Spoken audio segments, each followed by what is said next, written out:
C'est devenu un rituel. Se connecter via une plateforme pour assister à son cours.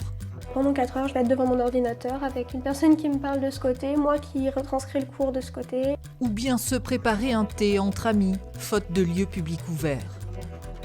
Certes, on a du mal à s'empêcher de voir parce que c'est normal d'avoir une vie sociale, je pense, à notre âge. Ils se nomment la génération sacrifiée. Ces étudiants privés depuis 1 an maintenant d'une vie normale. Alors, même si c'est que par Zoom, je suis contente de vous retrouver. Emma est en 3e année de droit.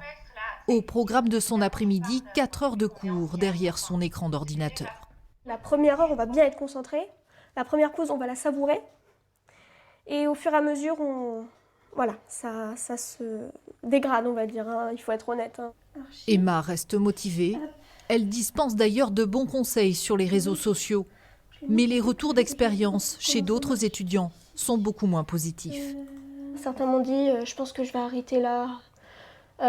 Je reprendrai peut-être l'année prochaine si la situation va mieux, mais là, c'est pas vivable en fait. Ils veulent pas faire leurs études comme ça. La grande casse serait surtout en première année. Sur le campus de Périgueux, 2500 étudiants sont inscrits. Les désistements n'ont pas encore été comptabilisés, mais ce petit groupe d'étudiants en génie biologique perçoit déjà les effets du confinement.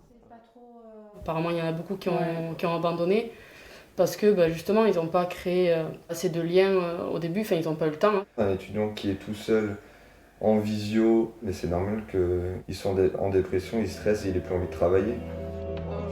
Alors, face à cette perte de repères, des cours en présentiel pour les étudiants en difficulté ont été envisagés par le gouvernement. Mais le retour dans les amphis pour la grande majorité n'est pas prévu pour demain.